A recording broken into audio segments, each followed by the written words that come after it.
Oramos. Bendito y soberano Señor, te damos gracias porque nos da, Señor, la alegría de llegar a este día, de gozarnos, Señor, en la comunión contigo, en este día señalado, para celebración, Señor, de tus maravillosas obras y también, Señor, de escuchar tu voz para aprender más acerca de tu voluntad para nosotros. Danos entendimiento, Señor, te lo suplicamos, y haya gozo en nuestros corazones al saber lo que pides de nosotros, y gozo igualmente, Señor, en el hacer tu voluntad. En el nombre de Cristo Jesús oramos. Amén.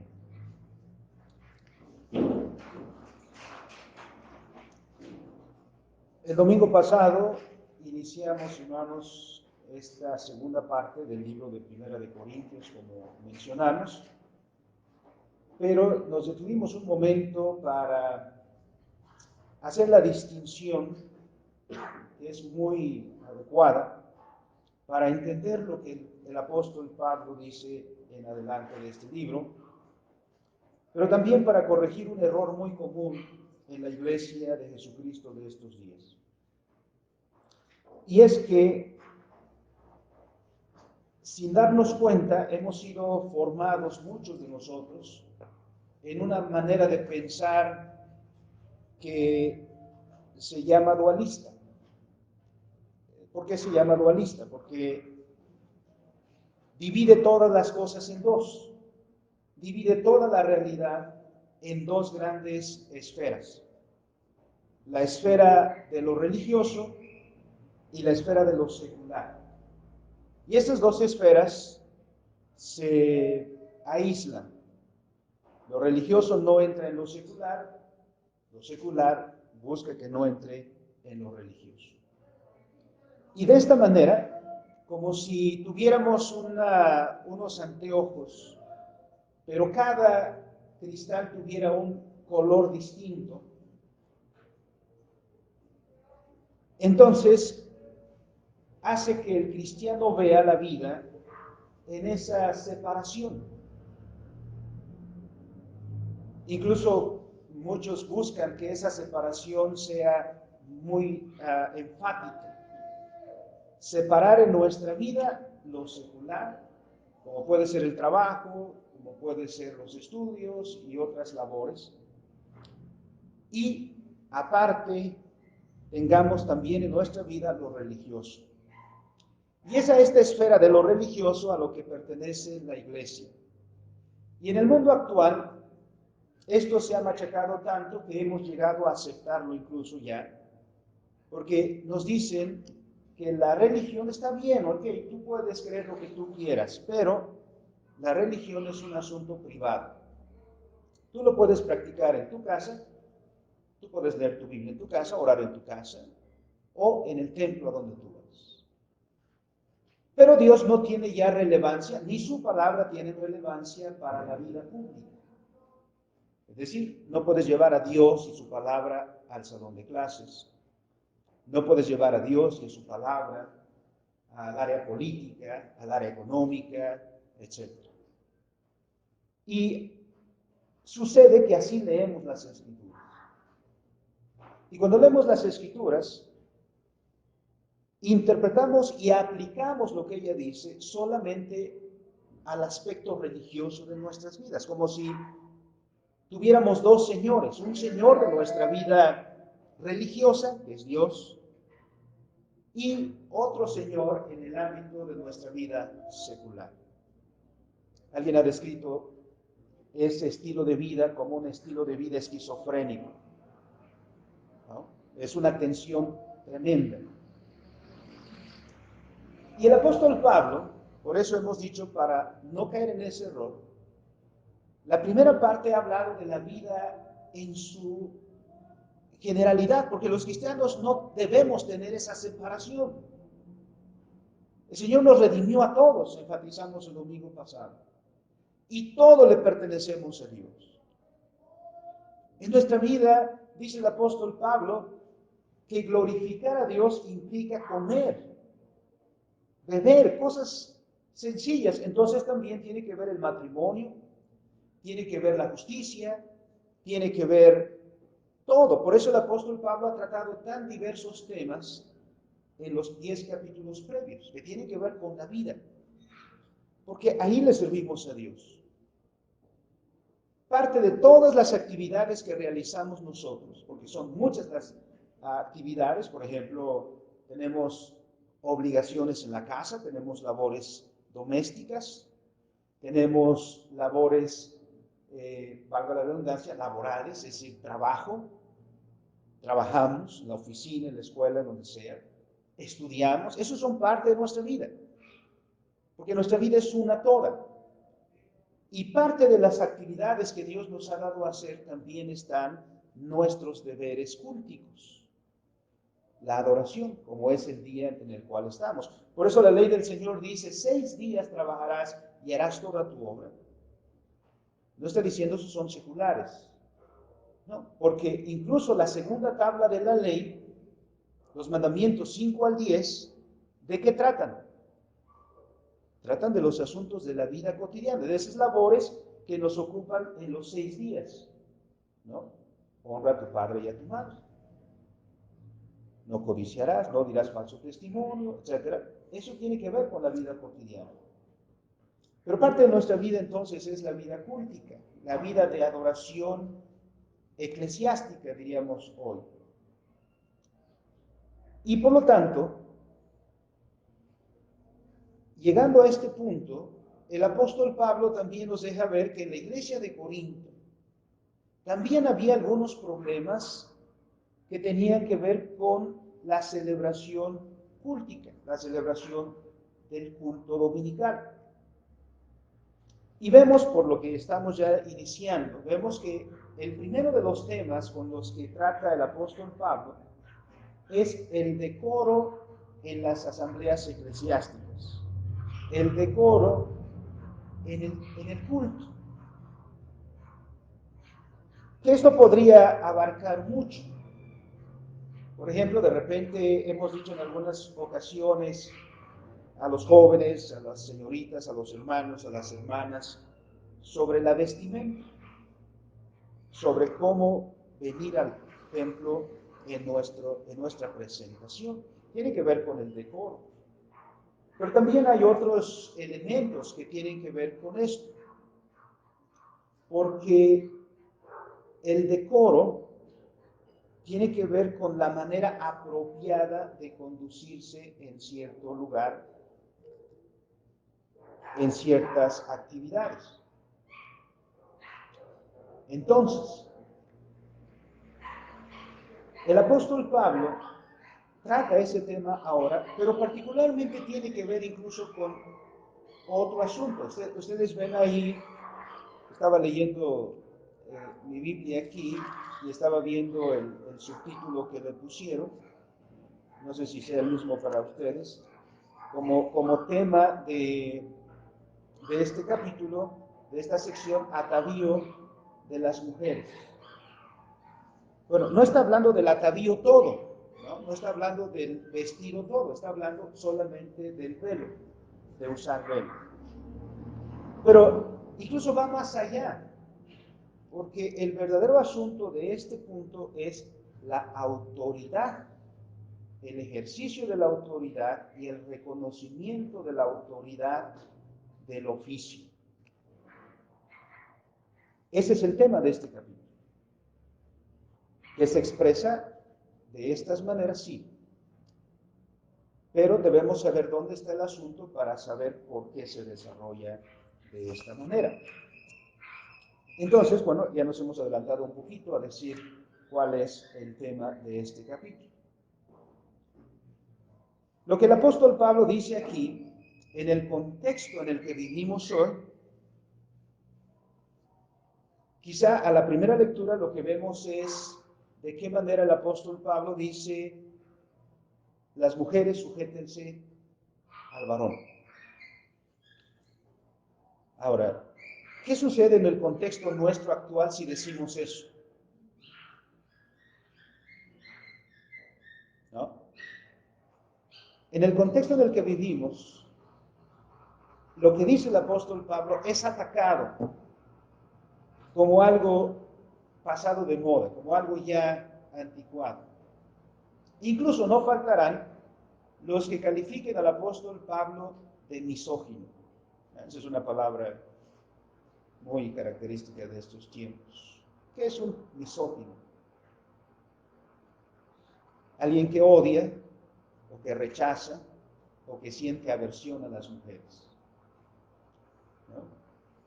Es decir, parece que todo el que no es feminista, todo el que no está a favor de estos movimientos feministas, es un misógino, ¿no? Parece que uno odiara a las mujeres. En este contexto en el que la ideología de género, pues ustedes la escuchan, ¿no? Los jóvenes en las escuelas. Porque, por ejemplo, quienes marchan en estos movimientos el pasado 8 de marzo, en su mayoría son jóvenes, ¿no?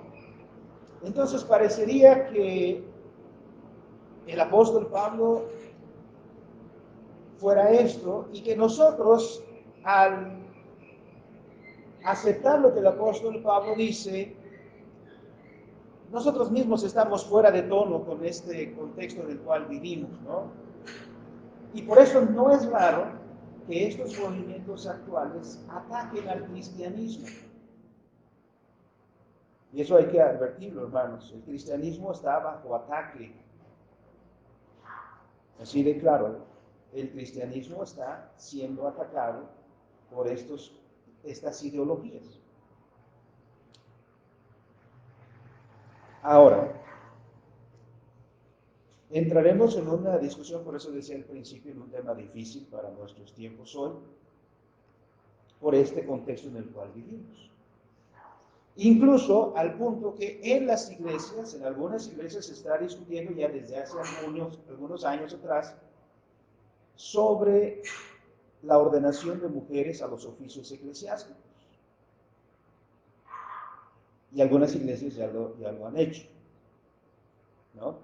Hay diaconisas como oficio, hay ancianas como oficio y hay pastoras como oficio. De hecho, estaba escuchando una noticia que la Iglesia Unida de Canadá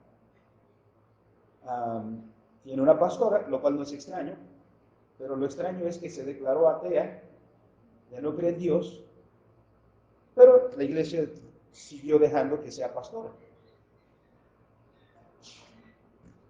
Miren lo que está sucediendo. Y otra noticia que escuchábamos recientemente, en Alemania hubo un pastor a quien multaron con 8,000 euros, no sé cuánto sea eso, pero suena mucho, y bueno, lo pusieron a la sombra, lo hicieron a un lado, le impidieron seguir predicando por su postura escritural respecto de estos temas. El cristianismo está siendo atacado en el mundo. El tema entonces pareciera ser difícil. Aquí la pregunta es, ¿qué es lo que dicen las Escrituras y qué es lo que debemos entonces entender de lo que dice el apóstol Pablo? Para responder a estas preguntas o a esta situación, hemos de decir que la ideología feminista y el cristianismo nacen de dos puntos de fe muy diferentes. Antes de eso tenemos que responder incluso a las preguntas: ¿qué es el hombre? Y por consiguiente, ¿cuál es la relación entre el hombre y la mujer? Y para responder a estas preguntas, cada uno lo hace dependiendo de su cosmovisión. Es decir, una cosmovisión está constituida por las creencias que uno tiene. ¿De dónde vino? ¿Por qué existe lo que existe? ¿Y a dónde vamos? Para decir algo muy resumido. Y todas las personas tenemos cosmovisiones, una manera de ver y de interpretar la realidad. Y partiendo de esa cosmovisión, respondemos a la pregunta ¿qué es el hombre? Porque si le preguntamos a alguien que tiene una cosmovisión evolucionista y le preguntamos ¿qué es el hombre? Ya sabemos lo que nos va a responder, ¿no? Que venimos del mundo. Si le preguntamos a las Escrituras, si le preguntamos a un cristiano que se fundamenta en las Escrituras, ¿de dónde viene el hombre? ¿O qué es el hombre? Dirá algo distinto. Génesis 1:26. Diremos que Dios creó al hombre. Entonces, miramos cómo dos cosmovisiones responden de manera distinta. Por lo tanto, también cuando vemos la relación entre hombre y mujer, también respondemos de manera distinta. Porque todo se fundamenta en la cosmovisión. Nosotros, como cristianos, evidentemente respondemos a esas preguntas desde la enseñanza que encontramos en las Escrituras. Que Dios creó al hombre y que Dios creó al hombre varón y mujer. Que los hizo a su imagen y semejanza y que les dio un lugar y una tarea en su mundo. Esa es nuestra confesión como cristianos. Y esa confesión como cristianos y esta manera de vernos entonces va a tener una consecuencia práctica en nuestra vida, en cómo nos comportamos como matrimonios, en cómo nos comportamos como esposos o como esposas, en cómo nos comportamos como padres y como hijos, porque todo parte de este principio que es fundamental. Y eso nos llevaría muchas horas, hermanos, a hablar de todos estos temas si entráramos en eso. Y creo que sí debemos los cristianos tener una clara respuesta a las corrientes de pensamiento que están moldeando nuestra cultura en la cual habitamos nosotros, para que tengamos también claramente como cristianos cuáles son nuestros principios y cuál es nuestra opinión a esos respectos también. No es menester para el cristiano, como se dice luego, hacerle al avestruz, ¿no? Aunque yo nunca he visto un avestruz enterrar la cabeza, pero cuando se cita esa metáfora es para decir que el avestruz, cuando tiene miedo, oculta la cabeza, ¿no? Entonces no es ocultarnos, sino que es que nosotros sepamos responder al entorno en el cual vivimos y tengamos una clara dirección sobre cómo debemos vivir nosotros. Pero lo que está diciendo el apóstol Pablo, como lo dije desde el principio, se aplica al culto, porque estaba sucediendo algo en el culto particularmente aquí. Y por lo tanto, hablando del decoro en el culto, diremos que el decoro en el culto se da en razón del oficio establecido por Dios para hombres y mujeres. A ver si no se me olvida, porque lo acabo de ajustar mi tesis principal que tenía hace un día. El decoro en el culto está en razón del oficio establecido por Dios para varón y mujer. No es una cuestión caprichosa. La confesión belga, o la confesión de los Países Bajos, en el artículo 30 dice, porque habla del consistorio, ese artículo 30 dice que en la iglesia debe haber pastores, debe haber ancianos, debe haber diáconos, en algo muy resumido. Pero lo que quiero decir es al final, quiero enfatizar al final. Dice al final, por este medio, es decir, cuando hay ancianos, pastores y diáconos, dice, por este medio todas las cosas marcharán bien y ordenadamente en la iglesia. Cuando se elige a aquellas personas que son fieles según la regla que de ello da San Pablo en la carta a Timoteo. Y lo quiero enfatizar es esta frase. Todo marchará bien y ordenadamente.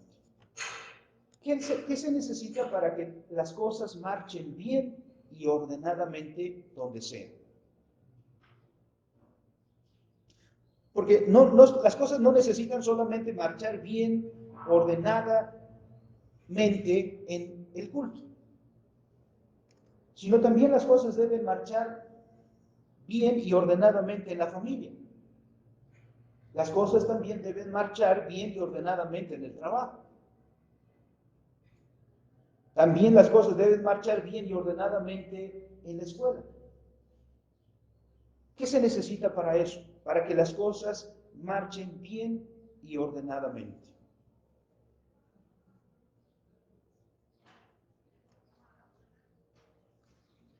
Esto que hemos dicho es cierto no solo de la iglesia, sino de todas las estructuras sociales, el matrimonio, la familia, etc. Para que todo funcione bien, se necesita que haya orden. Y Dios es un Dios de orden. Por eso el apóstol Pablo enfatiza al final de casi de 1 Corintios capítulo 14, versículo 40, dice al final, pero hágase todo decentemente y con orden. Es decir, para que todo vaya bien en la iglesia, hágase todo decentemente y con orden. Y eso mismo es aplicable a todas las relaciones sociales. Calvino dice, ¿qué desprecio y eventualmente en qué barbarie se incurriría si no preserváramos la dignidad de la iglesia, comportándonos con honradez y cortesía? Pues si ante la majestad de Dios es donde estamos, no estamos en un club social y no estamos en otro lugar. Estamos, cuando celebramos el culto, estamos delante de la majestad de Dios. Y en todos los otros ámbitos también, pero de manera muy particular en el culto. Si no observáramos orden y decoro, entonces Calvino dice, ¿qué desprecio y eventualmente en qué barbarie no incurriríamos si no preserváramos la dignidad de la iglesia, comportándonos con honradez y cortesía? Así que este es el punto entonces al cual llegamos. Y vamos a ir entonces, creo que conviene, así como va el desarrollo del argumento, lo vayamos siguiendo. Pablo dice, y bueno, el texto nos causa un poquito de dificultad, porque inicia diciendo, sed imitadores de mí, así como yo de Cristo. Aunque ese versículo es el primero del capítulo 11, en realidad ese versículo debería ir al final del capítulo 10, por todo el argumento que Pablo presentó en el capítulo 10, donde habla de sí mismo, de su ejemplo, y por eso compete muy bien el argumento que concluye con ser imitadores de mí, así como yo de Cristo. Y el argumento del capítulo 11 comienza en el 2, ya propiamente dicho. Y dice el apóstol Pablo aquí, miren cómo comienza positivamente. Os alabo, hermanos, porque en todo os acordáis de mí y retenéis las instrucciones tal como os las entregué. El apóstol Pablo primero comienza con elogios para la iglesia. Comienza reconociendo, como es evidente aquí, de cómo la iglesia de Corinto tiene aprecio por el apóstol, se acuerda del apóstol Pablo. Y también hace ver que la iglesia sigue las instrucciones que el apóstol Pablo les dio. Aquí podría referirse a doctrina, algunos interpretarían como si se refiere a doctrina, cuando dice instrucciones, pero la palabra más bien se puede traducir como tradiciones. Diríamos, retenéis las tradiciones tal como yo os las entregué. Porque se refiere no a la doctrina, por ejemplo, el pecado, la gracia, el perdón, sino se refiere al orden, porque ese es el tema que va a abordar. Entonces el apóstol Pablo reconoce cómo los hermanos de Corinto tienen ese aprecio por él y también cómo han guardado las indicaciones que el apóstol Pablo dio cuando estuvo ahí y que los hermanos han continuado en esa observancia. Así que, pero podríamos preguntarnos a la vez, ¿por qué el apóstol comienza con elogios si en los capítulos anteriores hemos visto al apóstol Pablo hablando muy duramente a los hermanos de Corinto? ¿No? Por ejemplo, desde el capítulo 1, hermanos, ¿por qué se están dividiendo? ¿Por qué están haciendo grupos entre ustedes? ¿No? Unos de Cefas, otros de Apolos, etc. En el capítulo 5 dice, hermanos, ¿por qué es que toleran tener como hermano a alguien que ha tomado la mujer que era de su padre? El apóstol ha sido muy duro en eso. Y ahora diríamos, como que ya le cambió el tono al apóstol Pablo, porque ahora se vuelve muy elogioso para los hermanos de Corinto. La respuesta a este punto, es que no toda la iglesia había caído en aquellos vicios que han sido sancionados por el apóstol Pablo. Es decir, sí había grupos que, por ejemplo, alguien decía, yo soy de Pablo, otro de Cefas, otro de Apolos, pero parece que no era toda la iglesia, no era el 100% de los hermanos de la iglesia, ni el 100% de los hermanos que estaba de acuerdo con aquel hombre que había cometido incesto, ni todos eran los hermanos que iban ante los jueces incrédulos a litigar o a llevar problemas que tenían con otros hermanos en la fe. Así que sí, algunos de los hermanos se habían contagiado de esos vicios, pero la iglesia se mantenía en pie. Como dice Juan Calvino, 3 son las distintivas de la verdadera iglesia. Primero, la fiel predicación de la palabra de Dios. 2, la fiel administración de los sacramentos. Y 3, la fiel aplicación de la disciplina cristiana. Dice, toda verdadera iglesia tiene estos 3, pero no hay iglesia perfecta, así que pudiera ser que haya una iglesia que la predicación es fiel, pero la disciplina no anda bien. Dice, todavía esa es iglesia verdadera. ¿No? Podría ser que es una iglesia que se aplica bien la disciplina, pero la predicación de repente falla por ahí. Dice, todavía es una iglesia de Jesucristo. Bueno, la iglesia de Corinto andaba así. Tenía puntos a favor, tenía puntos en contra. Pero el apóstol Pablo dice a este respecto, hermanos, retenéis las instrucciones tal como os las entregué. ¿No? De ahí entonces que la iglesia, en esto, dice el apóstol Pablo, muestra los fundamentos de Cristo y los apóstoles. Como él mismo dice en Efesios, que la iglesia está edificada sobre el fundamento de los profetas y de los apóstoles, siendo la principal piedra del ángulo Jesucristo mismo. Entonces la iglesia de Corinto sigue siendo una iglesia de Jesucristo, una iglesia verdadera que tiene muchos problemas, sí, pero sigue siendo la iglesia de Jesucristo. Sigue manteniendo las señales de la verdadera iglesia. De ahí que el apóstol Pablo entonces reconozca que retiene las instrucciones o las tradiciones que el apóstol había dado, porque éstas tenían que ver con el orden y el gobierno.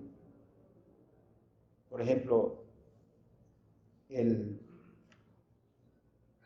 la costumbre de llegar puntuales, ¿no? Eso es una distintiva. Así como también la distintiva de llegar tarde, ¿no? Uno diría, de ciertas iglesias uno puede decir, ¿no? Esa iglesia comienza en punto de la hora del culto. Y cuando lo invitan a uno a otra iglesia, dicen, no, eso siempre comienza una hora después, media hora después. ¿No? Tienen un orden. El apóstol Pablo había dado órdenes e instrucciones respecto de muchas de estas cosas cuando estuvo ahí. Pero el asunto que apareció ahora, este asunto que trata del capítulo 11, no había sido tratado antes. Este asunto era nuevo, surgió apenas en la iglesia y por lo tanto requiere que se le atienda.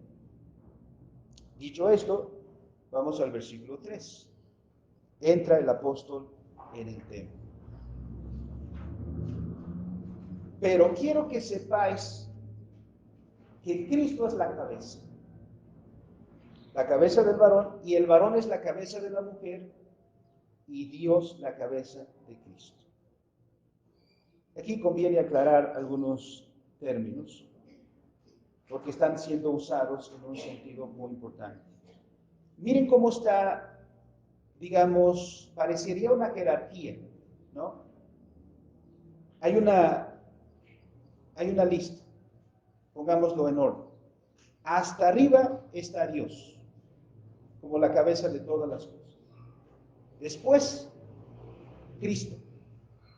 Después, el varón. Y después, la mujer. Y leyendo en sentido inverso, la cabeza de la mujer es el varón. La cabeza del varón es Cristo. La cabeza de Cristo es Dios. Entonces, eso es lo que vemos ahí en grosso modo. Segundo, el significado de cabeza. ¿Qué quiere decir cabeza aquí?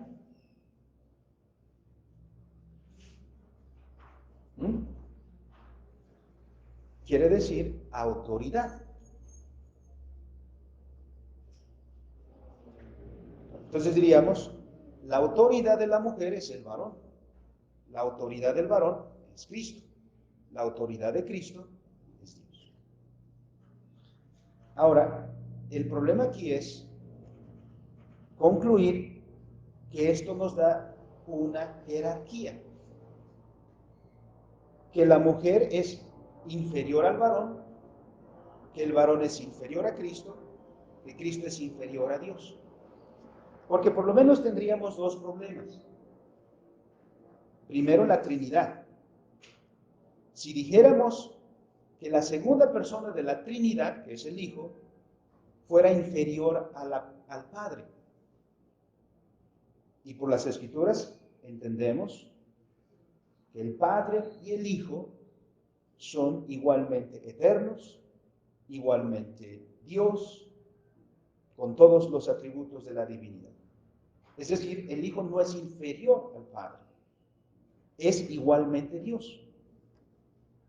Pero observemos que está diciendo al final del versículo 3 que Dios es la cabeza de Cristo, no dice es la cabeza de Jesús. ¿Por qué ese punto aquí? ¿Qué quiere decir Cristo?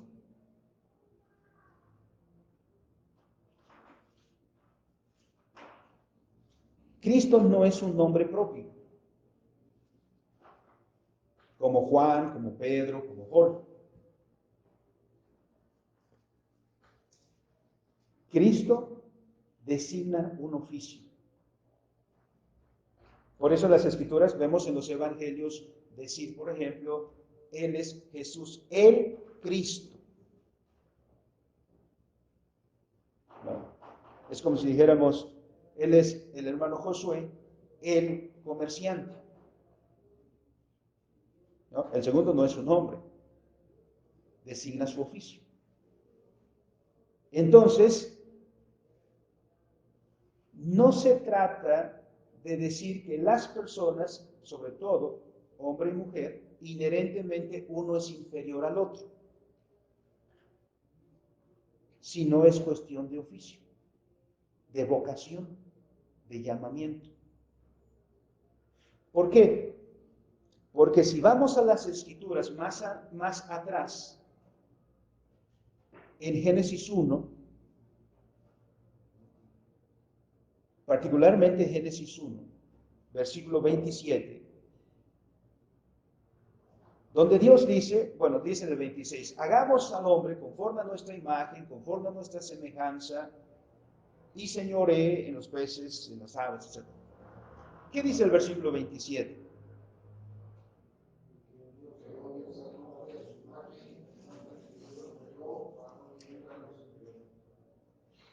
Ya hemos hecho alusión a este texto antes. Dice, creó pues Dios al hombre. No debe entenderse eso como varón, sino creó Dios al género humano. Ese es el significado ahí. Y luego nos dice que el género humano está constituido por dos, varón y mujer. Es decir, el varón y la mujer son igualmente humanos, igualmente seres humanos. Ninguno es inferior al otro.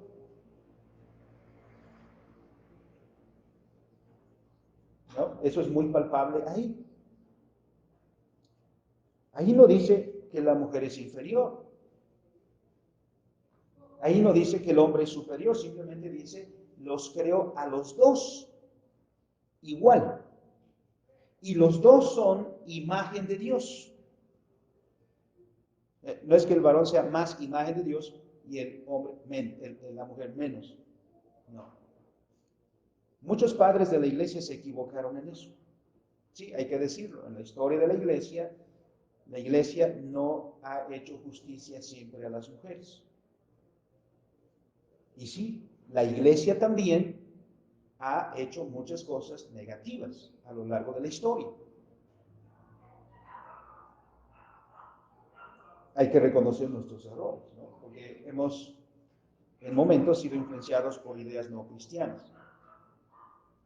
Luego, en el capítulo 2, no nos da otra narración de la creación del hombre, sino es como si entrara más en detalles de lo que sucedió en el capítulo 1, en donde solo hay un versículo, como si ese versículo 27 del capítulo 1 en el 2 se explicara más ampliamente. Y ahí nos dice lo que pasó. Dios creó al hombre y dijo, no es bueno que esté solo. Le haré ayuda idónea. Ese es el argumento que Pablo va a tomar después, en este mismo capítulo 11 de Corintios. Y entonces está diciendo que en razón de eso, en el capítulo 2, nos está hablando no de la creación del hombre propiamente, sino del oficio del hombre. Porque ahí está más recalcado el versículo 15, versículo 5 y versículo 15. Dios creó al hombre para ponerlo en el huerto del Edén y encargarle que lo cultivara y lo guardara.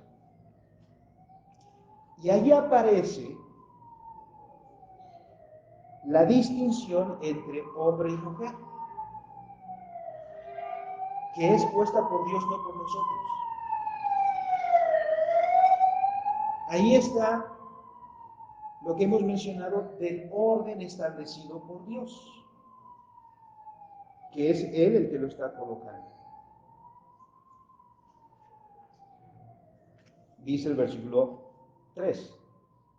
Quiero que sepáis que Cristo es la cabeza de todo varón. Es la autoridad de todo varón. Todo está sometido a Él. Segundo, el varón es la cabeza de la mujer. Y eso queda muy claro en el capítulo 3 de Génesis. ¿Quién es la primera que desobedeció el mandato de Dios de no comer? Fue Eva. La serpiente llegó con Eva, Eva sucumbió a la tentación de la serpiente y comió y desobedeció. Y ella le dio a su esposo. Pero, ¿a quién llamó a cuentas Dios primero? ¿Por qué? Porque Dios dice, a ti te encontré primero. No, porque le está diciendo a Adán, tú eres el responsable de tu familia.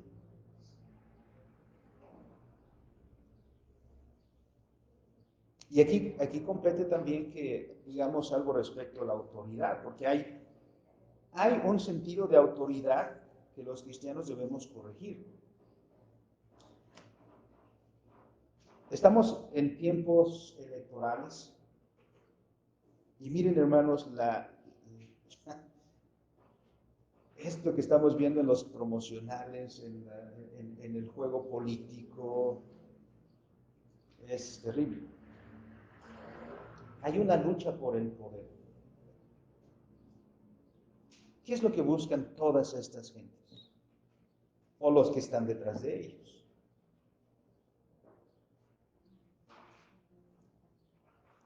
Autoridad para usarla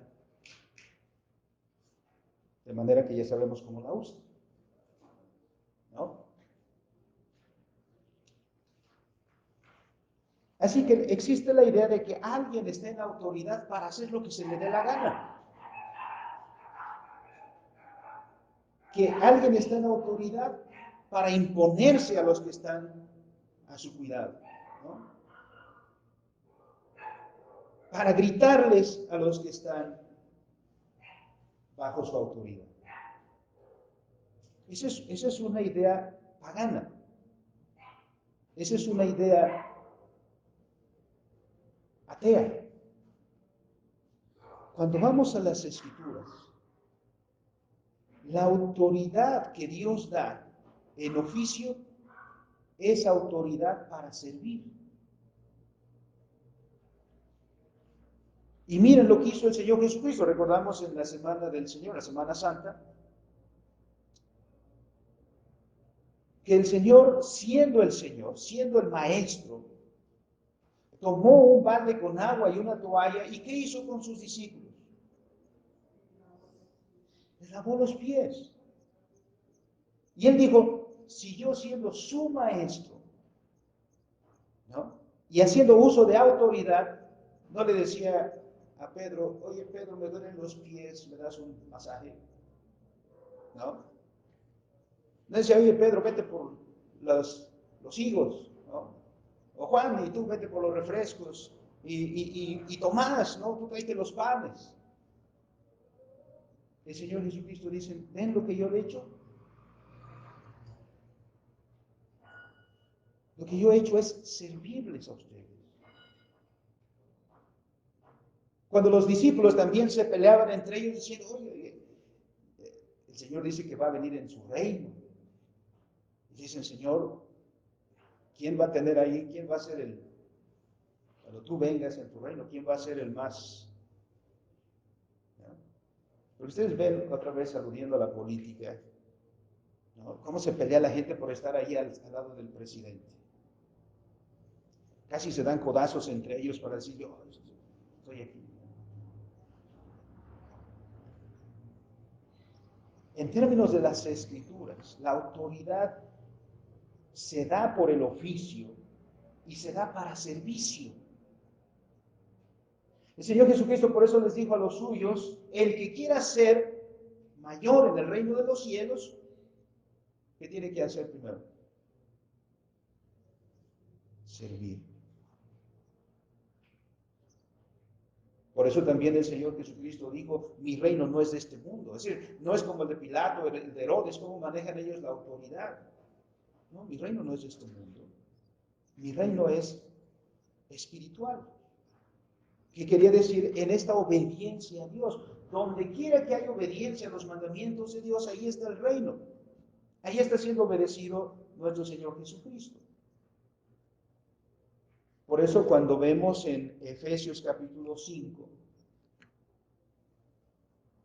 y versículo 21 que el apóstol Pablo dice a las hermanas, bueno, el principio general es someteos unos a otros en el Señor. Ese es el principio general. Porque en la vida así es. En la vida estamos cada uno de nosotros sujetos a autoridad y estamos en autoridad. Por ejemplo, en un salón de clase, ¿quién es la autoridad? El profesor. ¿Y quiénes están sujetos a la autoridad? Los estudiantes.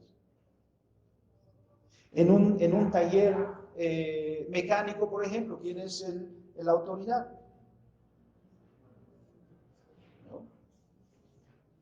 ¿Y quiénes están bajo esa autoridad? ¿No? Y lo entendemos porque viene este mecánico que está arreglando y dice, oye, le dice al encargado, dice, mira, el problema de este automóvil es este, ¿qué hacemos? No lo puede decidir él solito, dice, ¿qué hacemos?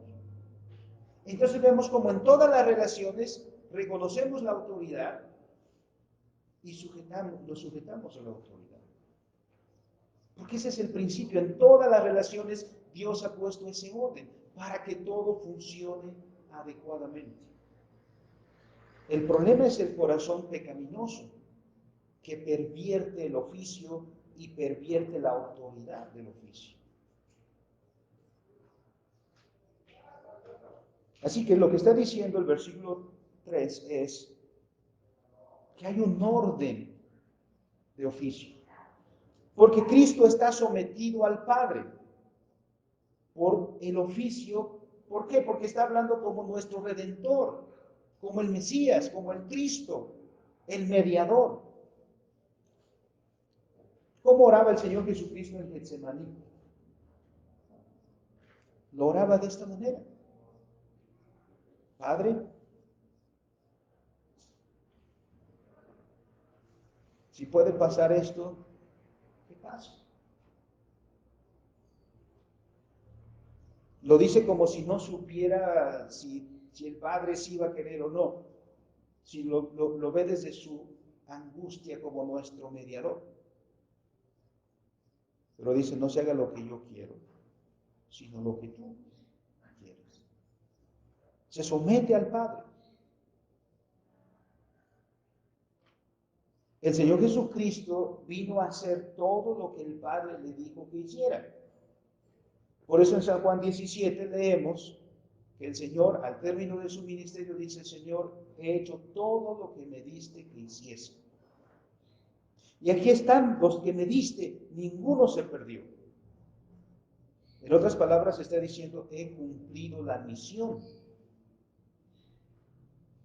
No es que el Señor Jesucristo sea inferior al Padre, es que está ejerciendo su oficio, el oficio que el Padre le encomendó. Y por eso dice, la cabeza de Cristo es Dios. La autoridad del Cristo es Dios. La autoridad de la mujer es el varón. La autoridad del varón es Cristo. Ese orden. En el versículo, bueno, ese es el significado del término cabeza.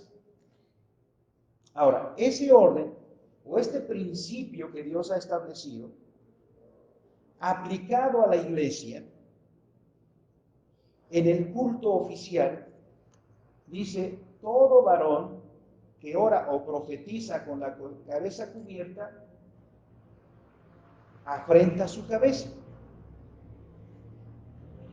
Es decir, afrenta a Cristo. Todo varón, cuando no actúa correctamente en el oficio que Cristo le dio, afrenta a Cristo.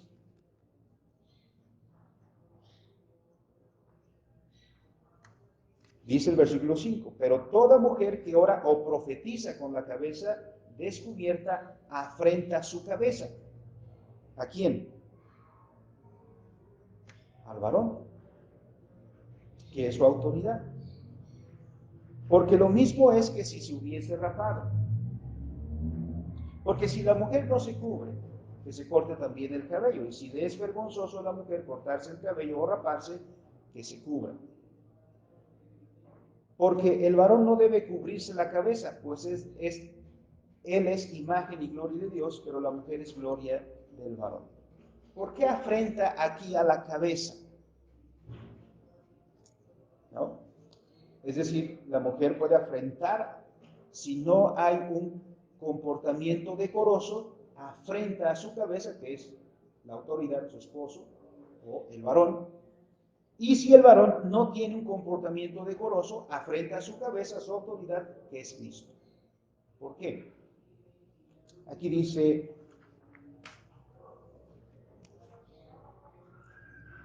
la gloria. El error de los corintios, el que había algunos contenciosos, como dice el versículo 16, ¿no? Los rebeldes, digamos, ¿no? Pues que trataban de trastocar estas cuestiones en el templo, en la iglesia.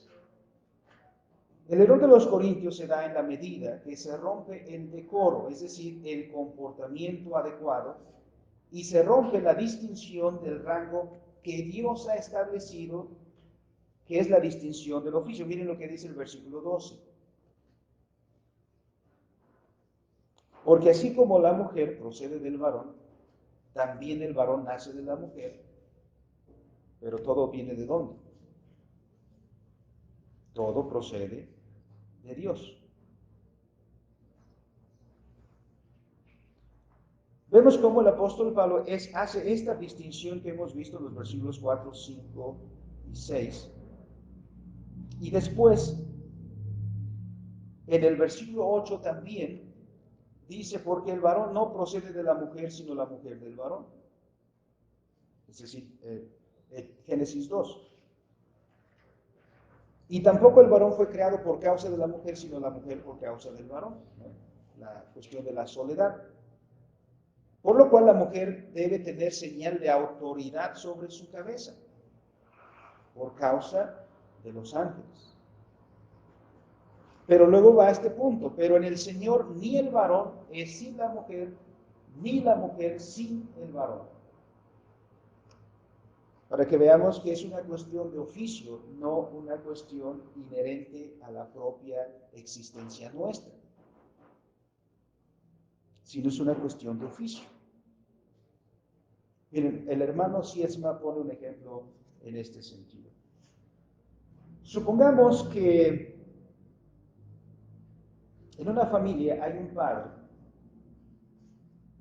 que no estudió sino hasta tercero o cuarto de primaria, pero ha trabajado arduamente y ahora tiene un hijo que se ha graduado de la universidad. ¿Quién sabe más? Diríamos el hijo. Pero ¿a quién le ha dado Dios la autoridad? Al Padre.